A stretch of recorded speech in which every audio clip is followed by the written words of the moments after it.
Hey guys, so Throne of Liberty Early Access is coming out today, and I know what a lot of you guys are thinking. Should I buy the Throne of Liberty Early Access pack? Now, the answer to that question doesn't lie on this page. I have this page pulled up not to tell you guys what is in each of these bundles, but just to tell you guys whatever is in each of these bundles really doesn't matter. It's literally all cosmetic stuff, and you get like some of the paid currency, but none of the bundles actually matter in terms of the content itself. The only thing that actually matters is playing the game early, which is worth something different to every single one of you guys. So that's the video, right? Well, not quite. So I wanted to talk a little about kind of the philosophy of the Korean MMO and a little bit about MMOs and games these days in general, and why you really should only buy Throne of Liberty Early Access only if you actually just want to play the game early and nothing else. Because I know a lot of people are like, oh, well, am I going to be missing out on a lot of stuff if I don't play early? Or are these packs really good? No, you're not going to be missing out on anything. You're not going to be getting anything from these packs that's going to be really worth it later on down the line. And what you're experiencing now is called, as you probably know, FOMO. All these game companies take advantage of your feeling of FOMO, and you're like, oh, shoot, I need to get in right now so I don't miss anything. And what they don't tell you, and what you guys might not know if you haven't played a ton of these games, is that later down the line, there's always opportunities for you to catch up. And because of that, playing early really doesn't make that much of a difference. Yeah, maybe for the first 2, 3, 4 days, you might be a little bit ahead of the other people. But with these games, it is always a progression system that makes it so that you progress quickly at the beginning, but then later down the line, you always progress a lot slowly, and that's how people catch up. So I'm going to pull up Paint and show you a little bit of how these games work. So let's take a look at this by a graph, right? So we can think of this as time, and then this is progress, right? So your character progression, your count progression, all of that.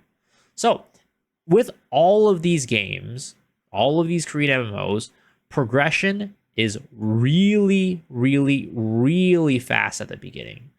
But over time, it gets slower and slower and slower until you get like some new content, right? And then you get goes fast again and then slow again. So that's kind of how all of these games work, Korean MMOs and I think MMOs in general. So what ends up happening is when you have FOMO, you on the outside are looking, oh my gosh, it's a day or two, and these guys are already progressed to like max level. They're progressing through their gear, right? I'm missing out on this content. Well, that's not quite the case, because even if, let's say you start a couple days later, right? You're still going to be progressing pretty quickly when you first start. And you're going to eventually catch up to the people that progressed quickly at the beginning and then progress at the same rate as them. That's just how all these MMOs work and how all these MMOs prey on people and their FOMO. They make you feel like, oh, I need to pay to win if I'm here. I'm going to be missing out. I'm going to need a swipe. That's how all these MMOs work fundamentally. And that's just kind of the philosophy of why you shouldn't go and pay for these early access unless you are just truly like, I just want to play the game today. On top of that, all these MMOs always have some sort of catch-up mechanic later. So even if you are a little bit behind, right? Or you start playing, maybe you start playing like down here, right? You will always have some form of catch-up mechanic that the game will introduce later on so that it'll catch you up to the player base that started to play on day one. So now that we have that out of the way, what do the bundles actually give? Well, first off, we have the pricing, right? For the standard edition, the base one, it is $40 USD, which personally I think is quite expensive for an early access. Now, what this gives is a couple of skins, and that's about it. So these things called morphs, these are things that you turn into when you run in the game, when you want to move quickly. It's basically like a mount. So the Shadow Lion morph is a skin for the mount for when you are on land. The Radiant Swan morph is for when you are in the air and gliding. And then the Otter morph is for when you're in the water. And then this Radiant Lulu Amatoy is just a pet. All of these things you can get in game without purchasing. These are just skins for those things. So if you want the skins, that is going to be what you get from this package for $40 USD. Now, for the next package, which is going to be the Deluxe Edition, you are going to be getting this for $70 USD. And now what this gives is an extra outfit, so Shadow Knight outfit, so a skin, the Radiant Wolf Morph, which is again a mount skin, and the Shadow Mischief Amatoy, which is a pet. On top of that, you also get 500 Lucent, which I think is like $10 to $15 or something like that. It's really not that much. Especially, it's just not worth it for the $70 price tag. Now, for the Ultimate Edition, you guessed it, this bundle is going to be $100 USD. And with that, it gives you an additional outfit on top of all this stuff, right?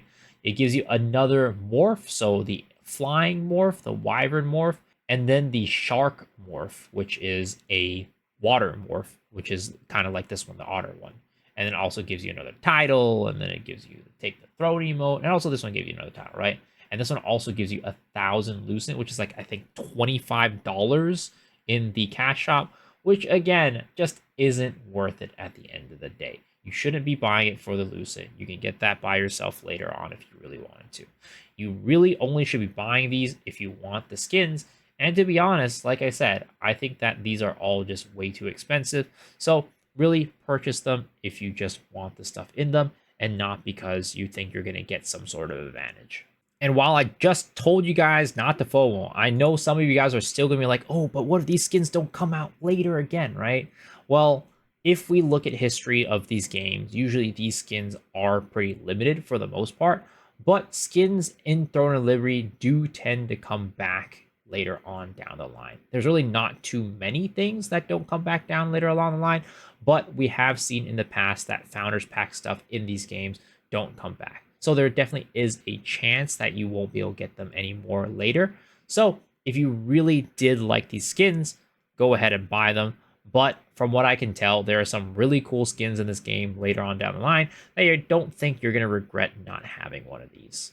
So hopefully that helped you guys with figuring out whether or not you want to buy early access or not. And if that still doesn't help you change your mind, I will be streaming Throne and Liberty for the rest of the week instead of Lost Ark every single day. So come hop by, say hi, and I'll let you know my opinions about the game. And also, you can watch for yourself what the game looks like. I'll be streaming at twitch.tv/MisoXShiru. And as per usual, if you enjoyed the video, please remember to hit the like button, hit the sub button, ring the notifications, and I will see y'all later. Peace.